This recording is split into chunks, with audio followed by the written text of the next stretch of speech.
So now we're on Module 4, and this is dealing with the statement of cash flows and the owner's equity. You could really do these statements in either order, but we're going to start with the statement of cash flows. So it reconciles the change in cash from one balance sheet to the another. But what it really, and so it's during the year, and it's using information. Really, we're pulling a lot of information from the income statements because it's what's happening to cash during the year.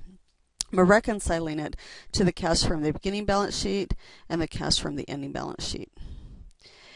It's useful because it shows how the cash amount changed from one balance sheet to another, but not just like that it went up by $5,000, but really where did we receive cash, where did we use cash, because it's just as important to understand how to manage the cash that's flowing through as it is to manage profit, because cash is what you actually use to pay your bills and to buy things and stuff, and so you really need to understand what's happening to the cash in your business, because if you don't have enough cash to pay your bills and stuff, you may be out of business. In fact, I was just talking with a banker a week ago, and he said he was talking to some of his clients and saying some of his clients go out of business with profitable businesses, but they just don't have the cash.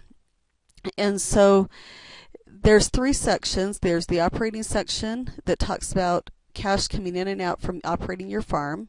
Investing is buying and selling non-current assets. So that's what's happening with those, the cash that's going to use to buy non-current assets and cash received from selling them. And then financing activities relates to how do you finance your business? Where is the principal coming from? Interest is part of operating activities, but principal, the money that you borrow and pay back, is the financing activities. Each section has inflows and outflows, and then we net those together. The total of the net from all 3 activities is the change in cash from the balance sheet. And so that total change can be added to the beginning cash amount and used it to calculate the ending cash amount, and those should be similar or exactly the same to what's on the balance sheet. And this will be more clear when we actually do it. So one of the issues here is we can do it for the personal or for the farm. For class, we're going to do both. Usually you'll just do it for the farm.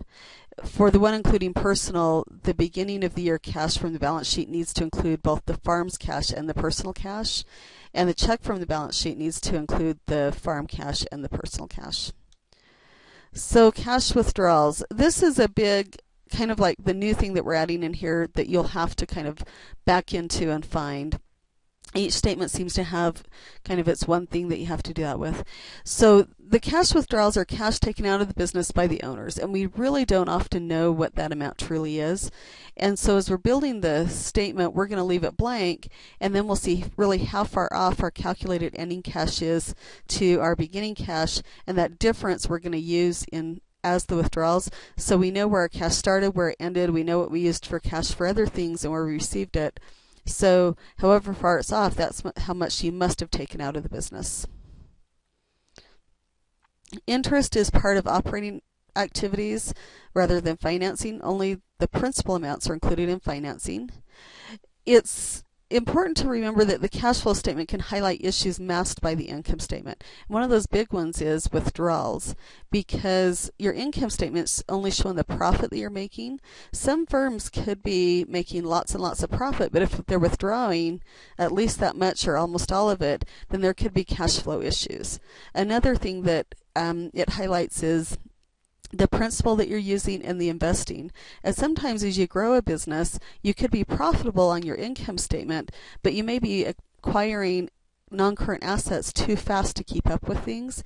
And so it could be that your cash is really, that's where it's eating up the cash. And so it's important to really kind of look at both statements together.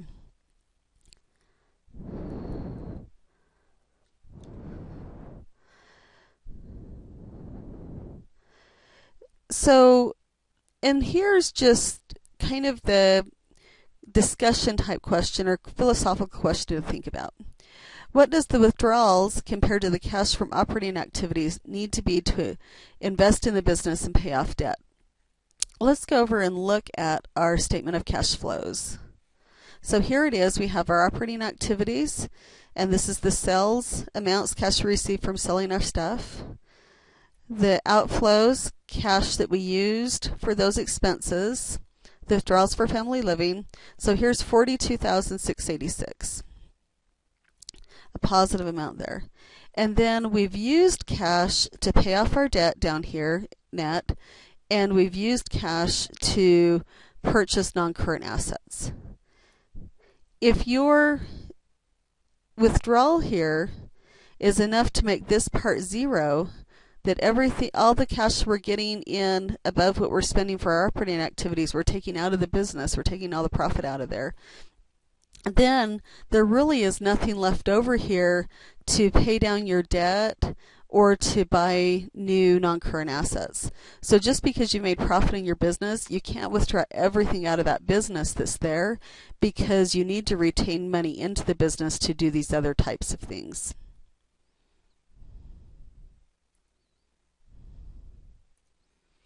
So if everything's withdrawn, nothing's left in the business to grow it, so no money to pay off debt, no money to buy machinery, land, or other non-current assets. So now we're going to go ahead and we'll build this spreadsheet.